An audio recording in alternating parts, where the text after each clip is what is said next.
Hey everybody, Rob here, X-Force #1. This is a big one. The historical importance and the stats on this book can't be ignored. Like him or hate him, there are certain things about his run on the New Mutants and the X-Force that are undeniable. The cultural impact that it had at the time, it was just huge. Second highest selling American comic book ever, and that'll never be beat. I mean, comics in America are never going to sell that high again. I doubt it. Not in our lifetime. Just got done. We got done looking at New Mutants 100. This has a published date of April of 1991, and X-Force here, if I believe it was listed as August 91, so several months in between publishing these issues. So the wait in between was quite a long time. It's significant that the New Mutants 100, a big issue. Like it's not your regular size comic book. Let me double check how many pages here. 47 pages. It's interesting because I've also recently been doing the classic X-Men, the reprinting of the Chris Claremont, John Byrne X-Men issues. Those are 17 pages of story that they do. I don't know who determines or how it was determined how many pages a comic book is, but that sure seems very small. But yet they packed an amazing amount of story. But New Mutants was 47 pages.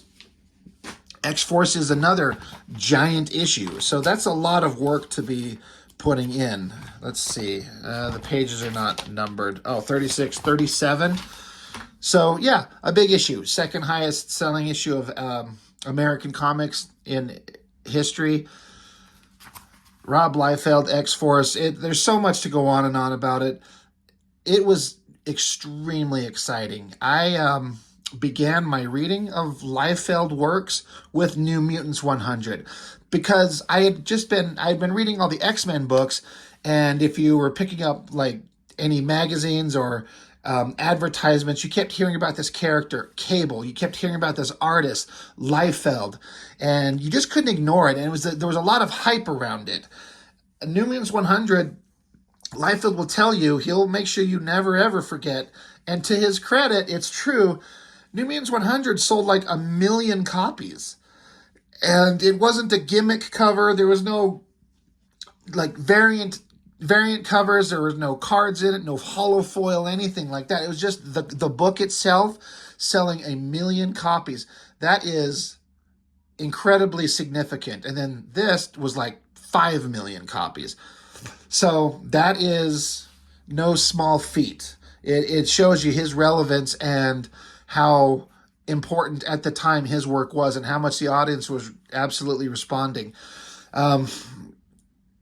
So I actually like the story, the concept, and so much of what Liefeld brings to this. I've given him a lot of shit with his artwork, and we're gonna talk about both. We're gonna talk about what I think is good and what works.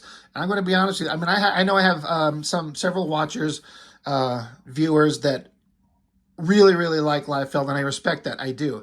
Him as a person, a human being, like his persona online, he's really kind of an insufferable prick these days. I get it and I don't get it. He's been given so much crap and been shit on for so long. I kind of understand why someone would become a prick, but he's really just insufferable. I kind of can't stand him. But his artwork, he'll do some stuff that I think works really well. Then he'll do stuff that is absolutely ridiculous. X-Force #1, this is an iconic cover. I actually think this is better. I like his drawings here a little bit better. Still got all those things that make Liefeld kind of odd, but I think overall this is more sound. This is iconic and it's eye-catching. Obviously, everyone knows it's a double spread cover. The things you kind of notice is like his faces are what really make you get drawn in. You notice Cable's face, Feral, Shatterstar, like these, they're all well placed and the composition of it works really well. But when you start digging into some little close particulars, things start getting really odd. So he's holding a handgun, but like, look, the trigger he pulls it with 2 fingers, right? Good times. I don't think that was like a conscious choice. There's like, this gun is so big, he has to use 2 fingers to pull the trigger. Like, it's not a big gun. He'll draw big guns, but that's not it. It's just a weird thing he did. Boomer's okay. I mean, he's got to lose those ridiculous, stupid big glasses. I think Farrell looks great. He, again, makes her look monstrous and scary, but also kind of attractive. Her hand that he drew there, pretty good. Now, right next to it, again, you got Farrell's hand, but look at this hand of Shatterstar holding his sword there. I mean, is that a hand, or is it just a shape of lines that are not really anything? Like, he didn't bother trying to draw a thumb and a hand gripping a handle. Like, it's just, like, you tell me what that is. Like, you know it's his hand, but seriously. Like, this one, at least he kind of got the hand position right, and you got the thumb. Like, okay, but where's his other fingers? Like, the face I kind of dig. And the overall pose, the swords, I like it. I'm here for it. Cannonball's good. I don't mind that Warpath at all. Domino's kind of embarrassing here. Like, her head is her, that looks like her. Her upper body's all right, but then as you just kind of go down, like, proportionately, like, see where her head is? And then her hips, like, her hips to her knee are here, and then her knee to her foot must be here. Like, her leg is this tall. Do you see it? Yeah, I'm not crazy here, right?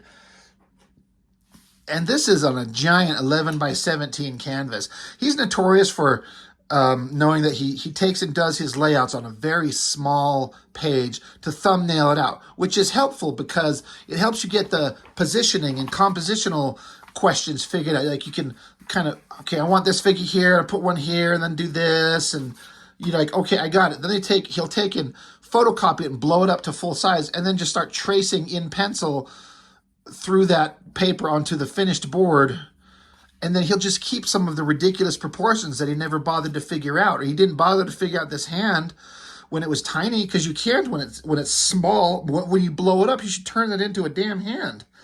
So, all right. I mean, we're almost 8 minutes into this video. I haven't even flipped it open. I just had to give some context and start the mockery, because we've got to do that. One thing I'd like to point out, or not point out, but just look at, I'm curious if this is going to show up as well. I mean, these comics are printed on newsprint, but this looks like old shitty newsprint, and this is like a nice, bright, vibrant paper. It's still newsprint, but the colors are much brighter and stronger. It feels like a big upgrade, and I like it. I don't mind how this looked, but that looks a lot better. I mean, and this book has been reviewed and thought about by so many people so many times. There's not much I can gather, and sometimes I'll mention things that other people point out. But if you look at the text box here, it says, 7 silent figures stand motionless, brooding alone with their thoughts. It looks like 2 guys out there smoking with their son. Yep, there's 7 of them. You bet you there are. Anyway, they're getting ready to go into battle. All the movements, great. The colors are awesome. It's got all that Liefeld stuff. A force to be reckoned with. All right. And, of course, this big double-page spread.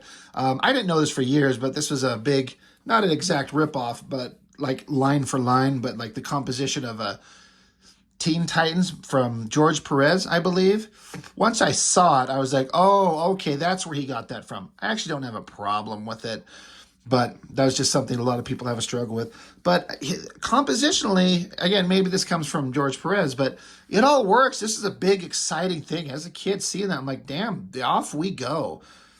I don't know how much it happened in New Mutants, but this is definitely starting something that Liefeld will have become a major, major thing he does, is just mindless generic villains wearing bubble-shaped circular helmet objects. And occasionally they'll look like helmets, but occasionally they'll just do just literally a circle with some lines in it. It's the most lazy bullshit you've ever seen. But Cannibal's cool. I like this Warpath, his big screamy face, his arms, his little feathery whatever stupid things flaring out. It looks good. Cable's looking awesome. Feral, her face. I mean, Boomer down here, she's not doing anything. Shatterstar, he's doing the classic Liefeld, like jumping with his legs all hunkered up and we're staring at his crotch, which, you know, that's a thing. It's not quite so prevalent in his early work, but it becomes a major focus that he does. That's okay. But exciting. Off we go. Interesting panel layout. Like, these panels are all basically the same size. Just got this one centered with this weird black bar under it. No big deal. But as with Liefeld, everybody's movement and energy and excitement, it's all going on. I'm here for it. Again, Feral, she's like an animal girl, and she's got a tail, but apparently it's coming out of her, her right ass cheek. I mean, we are staring straight at her naked ass crack, but you think that tail could be put going where it should be and not out of her right ass cheek, but that's cool. No problem. I mean, that's a small detail. Who would possibly be able to notice that? It's totally forgivable. Yeah. Cable's got a big gun that I don't think you'll ever see that design in his hand before or after. I'm actually kind of curious. I mean, he's not even holding it. Like, he's got like a little handgun version of it, but then maybe it's like an extending, like telescoping gun. All these little slots in it. Extends out. There you go. Solved it. My mistake. Really cool looking. Bad guys all come charging in from one open door. I like this, where Cable's kind of chastising Shatterstar for using weird, otherworldly methods of telling time. Or I told you to learn our method of telling time. 1 o'clock to 12. Don't use that mark garbage for positioning again. Shatterstar's like, understood. Can I attack now? I like this small panel of the figures here. Shatterstar jumping, a lot of movement and energy there. I dig it. I'm on board with that. I don't understand what these weird lines and circular shapes in the background are. Forgive the noise in the background. I've got my window open. Let me shut it. I live very near to a Air Force base, and so jets fly over all the time. Anyway, off he goes, attacking. Some things, again, like you get the motion and the movement of it all, but like, I don't know. Shatterstar he's got two hands coming together, right? Like, this is one arm and this is one arm, and he put the hilt, but he didn't draw either one of his hands. And Shatterstar, I mean, I don't need to show you. You can probably already tell where I'm going with this, but Shatterstar carries two swords. He's got one in each hand. But here, he's just got his one double-bladed sword. Where's the other one? There is one thing. God, there's so many things I want to talk about. I like the balance of Shatterstar carrying his double-bladed sword, like he's got it in this hand, and then in the other hand, so that's like a really long sword, very long. But then he would carry this shorter but much thicker one. It's almost like this is like a big machete or something like that. You chop people's limbs off like he does there. And the long sword would be like a stabbing weapon. An interesting variety of weapons to carry. But like I'm saying here, for real, seriously, like both his hands are coming forward. At first I used to think it was just his one hand coming forward and his sword was connecting against his staff. But you can see both arms coming forward here. No other sword, no hands. And then suddenly, boom, magically he's got two swords again. So it's like Liefeld's only focused on the movement and the action, and details that make any damn sense be damned. He just doesn't give a fuck. Again, at a glance, visually, like this, with his arms spread out, like he's got his one hand coming forward and blocking his staff. So in the next moment, with his hand coming back, he chops to the side and the guy loses his hand. down here again. Does Shatterstar have a hand at all? I mean, the bad guy here, he's got a hand. That's him holding his staff, but it's both white. So is this supposed to be Shatterstar's thumb? I guess.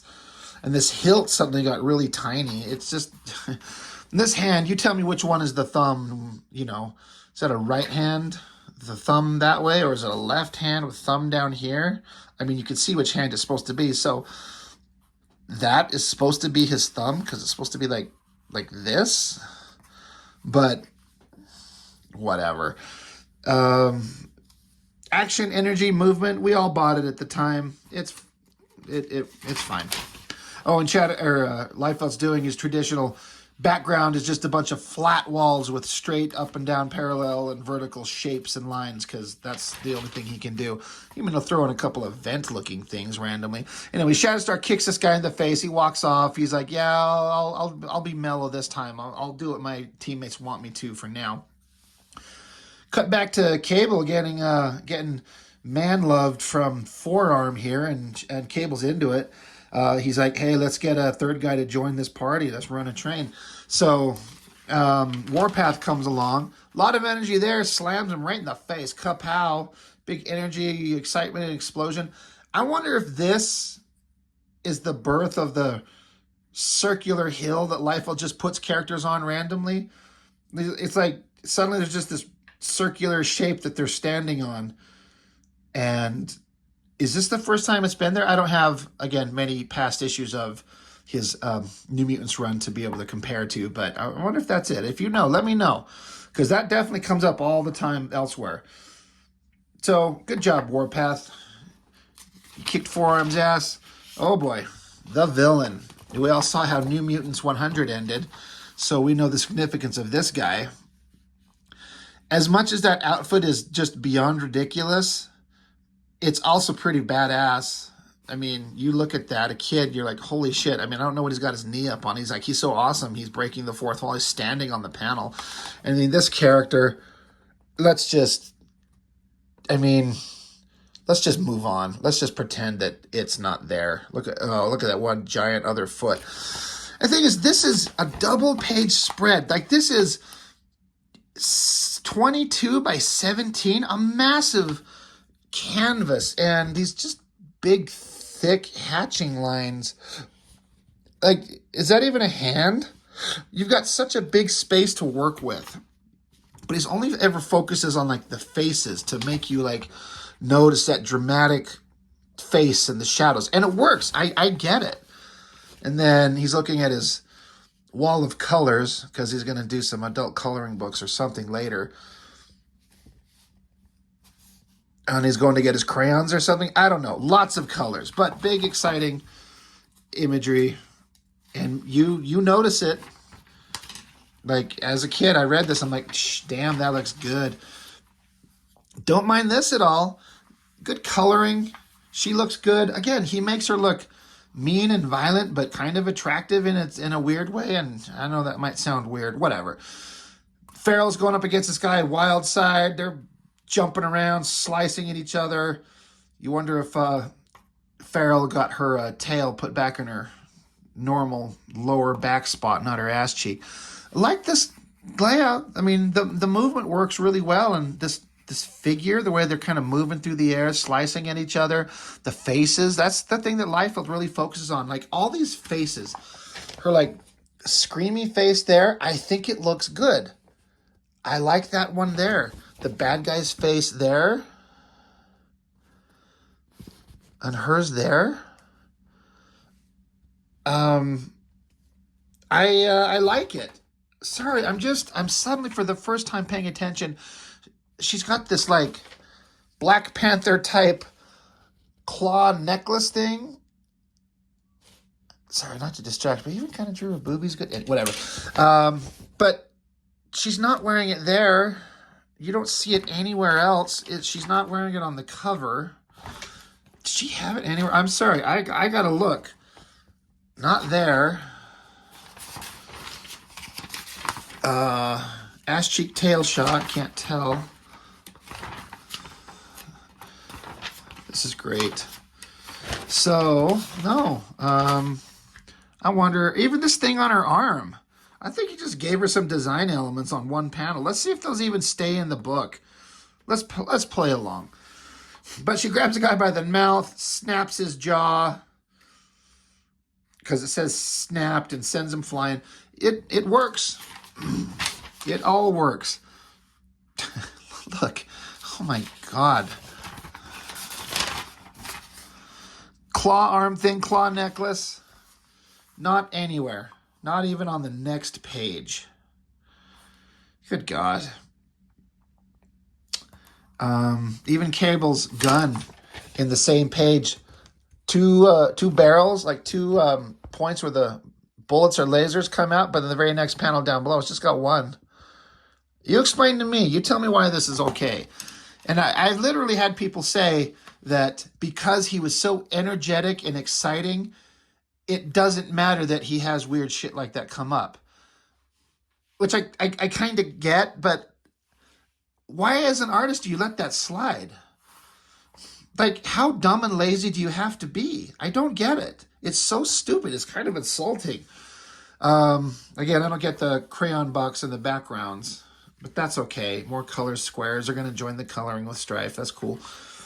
And then, I guess, Strife sent off like a self-destruct, and this is how he shows a self-destruct, like a weird ground where everyone's just kind of standing there in some rocks, quote-unquote rocks. They show up, and they start crumbling around everywhere. Zero, he shows up here. I've kind of always dug his design there. I think Liefeld even very recently said in an interview that Zero, he wasn't a guy in like a spandex costume. This is like his physical form. Like that's his skin, that's his look. I don't know if it makes him a robot, whatever. I like that he's a teleporter, so this kind of like circle that appears and he just kind of shows up and they all just kind of dive into it. That's okay. I wonder what these little, I mean, I guess these are supposed to be rocks, even so, though they're inside of a big technological base, that rocks are falling inside a, it's like being inside a building during an earthquake and seeing rocks and trees fall while you're inside your building of your place of employment, right? Anyway, whatever. We got to get out of here. They're running. Man, the perspective's all fucking jacked up on here. Like, look, Shatterstar's a little tiny guy. Like, if they're supposed to be standing on the same plane of ground, like, if Shatterstar's hips are here, his hips should be even with them. Perspective. Oh, Strife. There he is. Cape is flaring. Shatterstar, same panel. Swords, no swords. He dropped his swords. And he's going to be pissed. He's going to have to get mad later. So Cable, after having the world's biggest guns, suddenly's got a new one. It's just some random one. Ponth. Okay.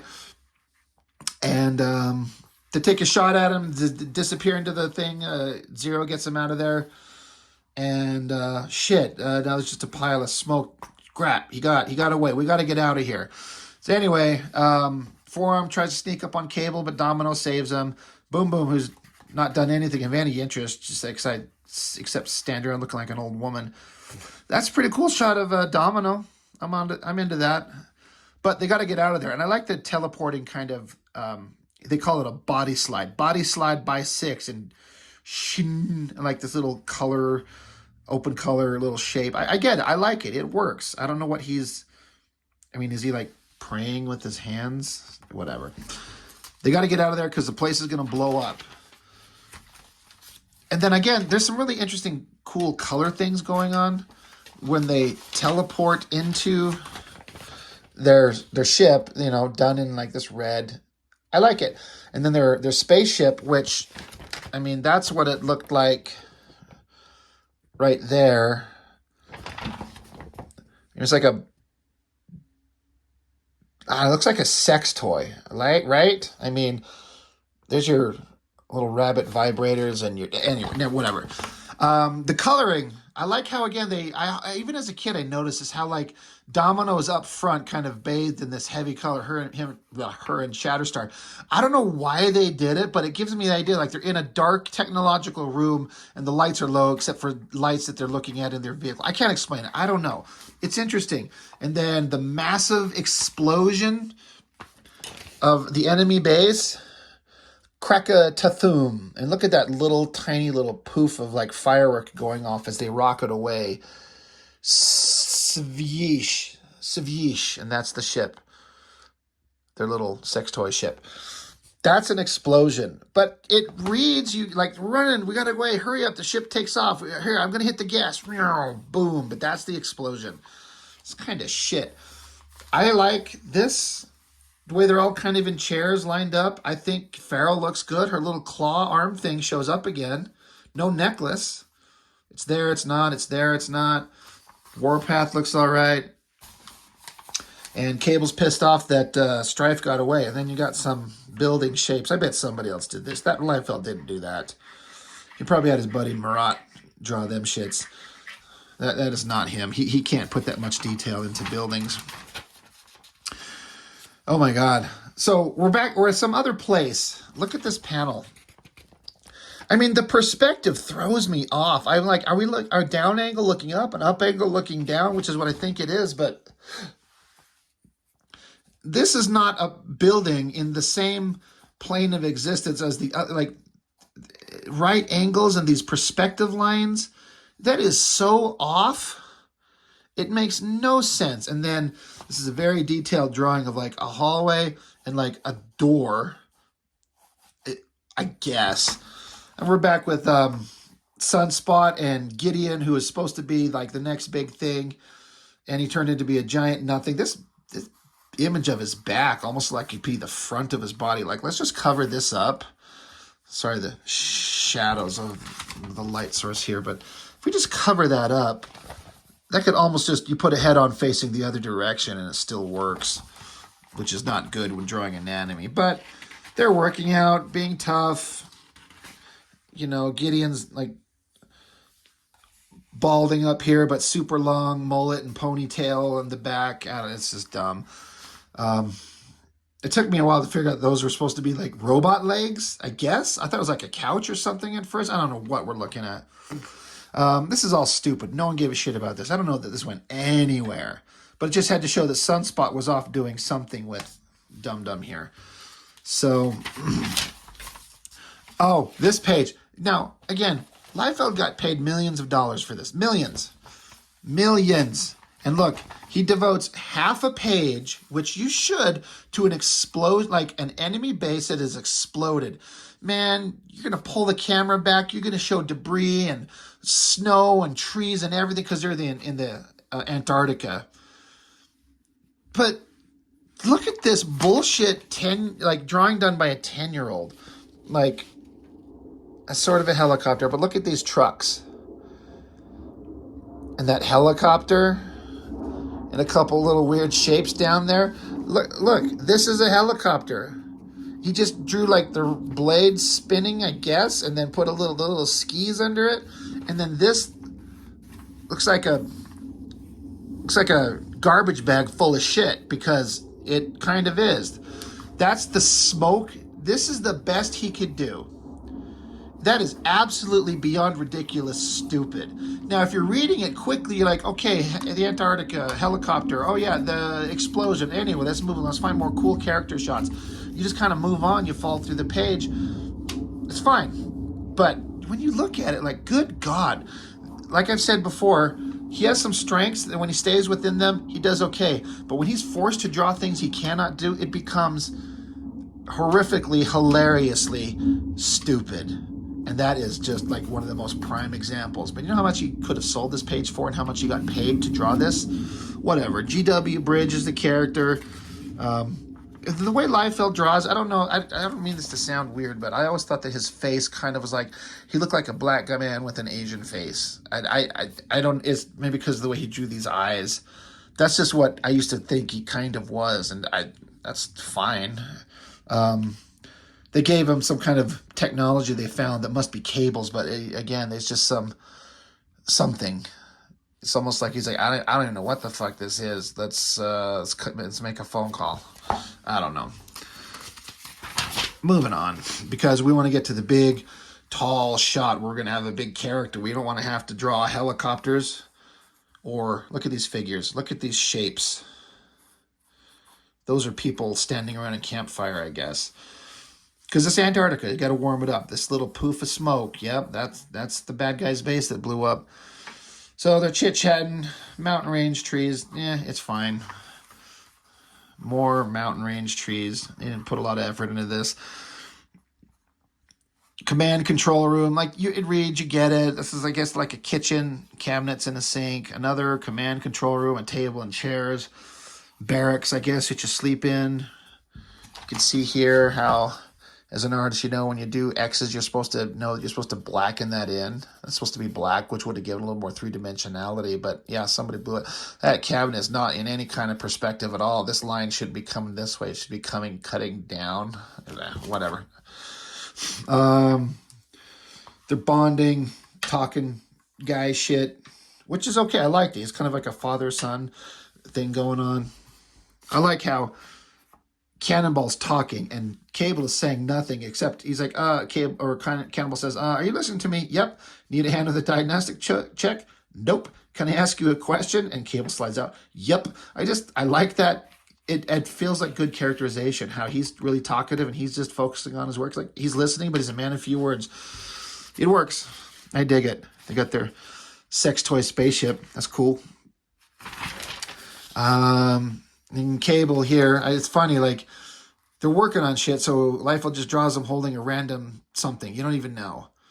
So, whatever. And they're talking how, Cannonball's talking about how they heard a rumor that Cable had a son, and his son died. And he's like, oh, no, that actually wasn't, I didn't have a son. This guy, his name was Tyler, and he's just some dude that they used to be on part of a team and fight. And they were a part of a team. This coloring to show that they're in a different scene. It's a memory. It's looking back at something else. That works. It does work. So anyway, they're talking about their situation. This thing Liefeld does with these lines. I'm going to stop right here. This thing that I'm using, one of my buddies, I recently went and met up with some of my friends from high school. We did some reviews where we looked at some books. And when we were wrapping up, he gave me this. He watches my reviews, and I used to use one of these right here, one of my drawing pencils, to be a pointer. And he's not the only one. I've had a couple people mention to me, like, they're always worried that me using my pointer here, my pencil, that I'm going to draw on my book. And so my friend, Richard, I know you're going to see this. I'm going to call you out. It's a dowel that he sharpened the point and then blunted it off and then took and sanded it down from like the halfway point to give it like angular edges, kind of like a pencil. Trying to see where the shadows kind of help sell it. And then the top half is rounded off, and it's a nice long little, it's like people are like, what is that, your wand? Is this Harry Potter? No, it's just a little pointer tool, and I think it's the coolest thing ever. And I even had him sign it. It's not going to show up very well, but I had him sign his name on it in really small ink. So anyway, Richard, thank you, brother. This is great. I got a little pointer tool, but now people don't have to be worried that I'm drawing on the book, especially when I come up to a scene where I'm like, these lines that Liefeld does just to fill up space in the background. He's like, I'm not going to draw anything there, but I'm going to sit here and just, drawing. I'm an artist. And you can do a big full figure taking up 3/4 of a page, and that's the extent to which he drew the feet. He's like, fuck it, I'm out of this. And then they cover up the other one with word balloons. Either that foot looked really fucking awful and they had to cover it, or the letterer is a dum-dum and didn't think to put it not covering up his foot. It's kind of dumb. And whatever. Not little side bar there. Didn't mean to go off on too much of a tangent. But Domino comes to visit while the guys are, having a bonding moment. And Cannonball has to take off. And Domino, who knows Cable's history, she's kind of checking up on him and seeing kind of how he's doing, what's going on. And Cable demonstrates that he can levitate things with his mind. This is the first time this come up. So I knew very, very little bit about Cable, but I didn't know this. And again, none of us did. This is a new thing that came out here. Man, look how misplaced his eye is. Way, way, way off. whatever. But she's like, dude, are you like careful? Somebody might see you. She's like, if you're not gonna tell these kids everything about you, you gotta be careful. And he's like, I don't care. Don't worry about it. They'll learn. They'll get on board. So I'm here for it. It's an interesting. It's add more layers of mystery to Cable. And again, at the time, he was the hottest new character you've ever ran into. This panel, holy shit. We were talking about the perspective on that other one. So, like, just judging by right here, like, there's a horizon line. Like, the horizon line is out here, and you've got perspective lines coming out to connect to this. So this building's straight on. You can't see the sides of it, so it's straight up and down. What the fuck is over here? Like, this roof, right? These are windows, and this is the roof. That means you're extremely far down looking up at it. So if this line of the roof is coming, like, then the horizon line is way down here, but this horizon line you can see on this building is, but this is here, but that is there. Again, your horizon line is right here to connect to these. This is like, so you got this is a complete and total lack of understanding of basic perspective. Like, look at this. If you're an artist, you don't even need to be an artist to look at that and go, what the fuck is going on? He's so stupid. And I guess this is them going into a building, and that weird shape in the background is like the door they went into. So dumb. It's so bad. Get into a storyline that'll culminate to a bigger thing as the issues go on. Gideon and Sunspot. Black Tom Cassidy. He's something like 14 feet tall here. She's maybe 10.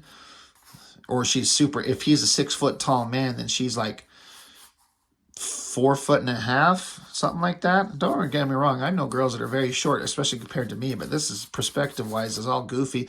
But it's dynamic. He's big and powerful, and she's just really tiny. Just make her a little taller, make him a little shorter. But what do I know? I don't make millions of dollars drawing X-Force, so I'm a nobody. You know who else is a nobody? These characters we do not give a fuck about. Like, this is nothing. And I knew nothing about this character. He was new to me. He's not new to the comics, but he was new to me. I don't know who this guy is. He's got a baseball bat. Is he Negan? I think. That's probably who this is. But anyway, he's taking him hostage. So they're setting up future storylines. For God's sake, there's a helicopter that looks like a helicopter. He must have traced it or ripped it off from someone else. They put an effort into that. And maybe that's not even Liefeld doing that. He's got studio help. He had Morant Michaels joining him. I bet he drew that. Like, come on, Liefeld did not draw that. The same man that draws that, it is still not perfect, but all that detail in reasonable perspective, that is not the same man that drew this shit. Those helicopters, they did not draw that at all. But anyway, we're back to the full color little technological boards, and the guy sitting there in his chair, really misshapen jaw shape. Whatever.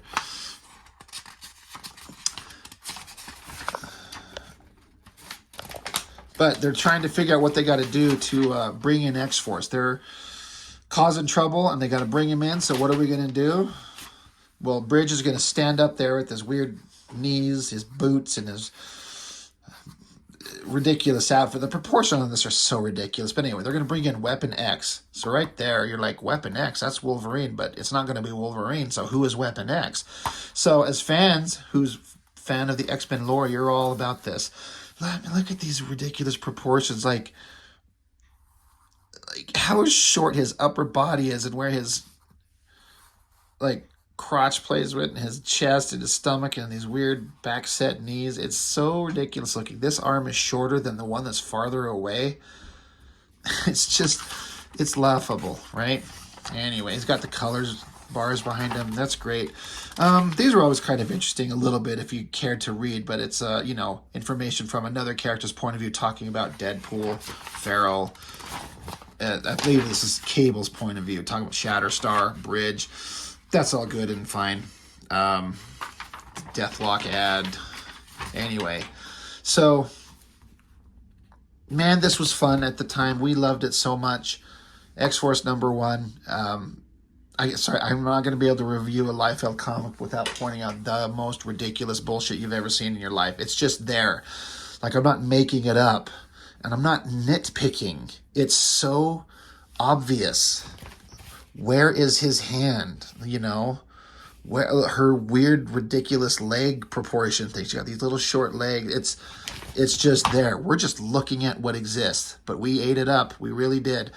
So, X-Force #1, that's a big one. We're going to go through every issue of X-Force that Liefeld did. I've got them all. I dug them all out. I found them. I've got them in order. And then we're even going to go a few issues past his run where he was still plotting it out and his stories were finalizing up as he took off to go do Image Comics and Youngblood. His stories were still in place. And some other artists that took over that really were not as good as him. It started getting good again when Greg Capullo took over X-Force. That's when it got good again to me, but man, it never reached these heights ever again. And of course it didn't. It was a right guy at the right place at the right time. So that's X-Force #1. It's a good time, right? We all had a good time. Anytime there's a Liefeld book, we're going to sit down and have some fun stuff to observe. So that's all I've got for now. So thank you for watching and see you next time.